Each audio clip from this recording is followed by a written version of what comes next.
हर बार जब भी बाबा से सभी बाबा के बच्चे मिलने आते हैं, कुछ आत्माओं की एक शिकायत रहती है। शिकायत कहें या उनका दुर्भाग्य कहें, मैं यही शब्द बोल रहा हूं कि जैसे ही बाबा के मिलने का दिन आता है, उनकी स्थिति बिगड़ जाती है। घर से चले, बहुत उमंगों में चले, 2 मास से इंतजार कर रहे थे बाबा से मिलने जाएंगे, बहुत अच्छा था सब कुछ। जैसे जैसे आज का दिन आया, स्थिति बिगड़ने लगी और बिगड़ती गई।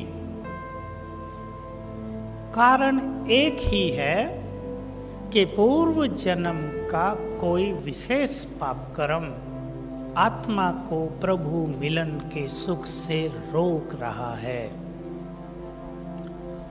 क्योंकि ये घटना कईयों के साथ बार बार हो रही है। 4 बार बाबा से मिलने आ गए हैं, चारों बार यही कड़वा अनुभव। आगे कभी ये कड़वा अनुभव न हो, इसके लिए जिस भी कर्म के कारण ये स्थिति बनी है, उसको नष्ट करने के लिए कुछ दिन तक रोज आधा घंटा योग कर लिया जाए, इस स्वमान के साथ कि मैं मास्टर सर्वशक्तिवान हूं, और इस संकल्प के साथ कि इस योग की शक्ति से ये भी कर्म नष्ट हो जाए जो मुझे ईश्वरीय सुख पाने में बाधा डाल रहा है। कुछ दिन तक लगातार, कम से कम 31 दिन तक लगातार करने का बड़ा महत्व है। एक भी दिन मिस न हो तो ये पावरफुल स्थिति उस विघ्न को, उस बाधा को अवश्य ही हटा देगी। हम सब ज्ञान के द्वारा ये जानते हैं कि जो कुछ भी किसी आत्मा के साथ होता है, वो उसके अपने ही कर्मों का परिणाम होता है। मैं एक छोटी सी घटना सुना देता हूँ, सच्ची घटना है। एक माता की है जो डायरेक्टर है, बहुत साहूकार है। उसका पति उसको ज्ञान में सहयोग भी देता है और बीच बीच में विरोध भी करता है। वो मेरे से पूछती थी 6 मास से फोन पर, मैं उसे जानता नहीं था कि ऐसे ऐसे वो विरोध करता है। फैक्ट्री के मालिक हैं ये, मैं क्या करूं? मैंने उसको विधि बताई थोड़ी थोड़ी।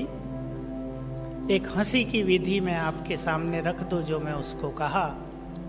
उसने कहा कि पति कहता है कि मेरे साथ बैठकर 2 घंटा टीवी देखो, और कुछ नहीं कहता। मेरे साथ पिक्चर देखने थिएटर में चलो। तो इस बात से वो परेशान थी। मैंने उसको कहा तुम्हें इस बात से परेशान होने की कोई ज़रूरत नहीं, एक छोटी सी विधि अपना लो। जब भी टीवी के सामने बैठना है या पिक्चर हॉल में पिक्चर देखने आप उसके साथ जाती हैं, एक संकल्प अपने पास लेकर जाएं। आप ये बात सुन के हंसना नहीं, लेकिन है बड़े काम की बात। तो संकल्प लेकर जाना कि पर्दे पर जिसका भी चित्र आएगा मुझे उसे सकाश देनी है। मैं मास्टर दाता हूँ। योग युक्त होकर बैठ जाना और टीवी के पर्दे पर या फिल्म के पर्दे पर निरंतर किरणें डालती रहना। तुम्हारा 4 घंटे पावरफुल योग हो जाएगा। तुम बार बार कहोगी कि फिर से चलो पिक्चर देखने। उसकी समस्या खत्म हो गई। लेकिन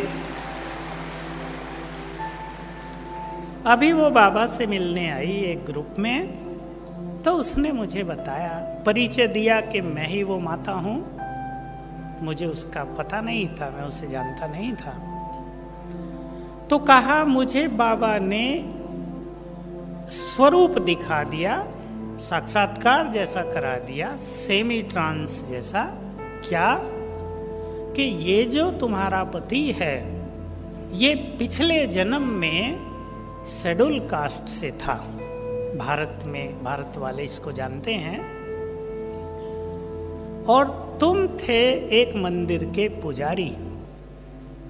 तो ये व्यक्ति रोज मंदिर में पूजा करने आता था, चाहता था मुझे मंदिर में प्रवेश करने दिया जाए, और तुम इसे गाली देकर लात मारकर बाहर निकाल देते थे कि जाओ तुम शूद्र हो, मंदिर में नहीं आना। तुमने उसको कभी नहीं मंदिर में प्रवेश करने दिया। वो बेचारा बाहर से ही मूर्ति को हाथ जोड़कर चला जाता था, अब रिटर्न हो रहा है। तो कहा जब से बाप मैंने ये देखा मेरा चित्त शांत हो गया कि जो कुछ है वो सब कुछ मेरे ही किए हुए कर्मों का परिणाम है। मैंने उसकी भक्ति में बाधा डाली, वो मेरे परमात्म मिलन में बाधा डाल रहा है। आज यदि किसी को ऐसा कड़वा अनुभव हो रहा हो कि जैसे जैसे बाबा से मिलने का समय समीप आ रहा है, मन की खुशी कम हो रही हो, मैं उन सभी से कहूंगा कि अब से ही एक स्वमान का बहुत ज्यादा अभ्यास कर लें। यदि योग न भी लगता हो तो केवल इस स्वमान के संकल्प को रिपीट करते रहेंगे, मैं इष्ट देव हूँ, इष्ट देवी हूँ, मुझसे मिलने आज भगवान स्वयं आ रहे हैं। बस तो धीरे धीरे मन पर छाया हुआ डिप्रेशन, उदासी नष्ट हो जाएगी और बाबा से सुख मिलने के लिए हमारा ब्रेन ओपन हो जाएगा, खुल जाएगा। हम उस सुख को तत्काल ग्रहण कर पाएंगे। जिसको भी ऐसा होता हो वो अब से ही ये अभ्यास भी प्रारंभ कर देंगे।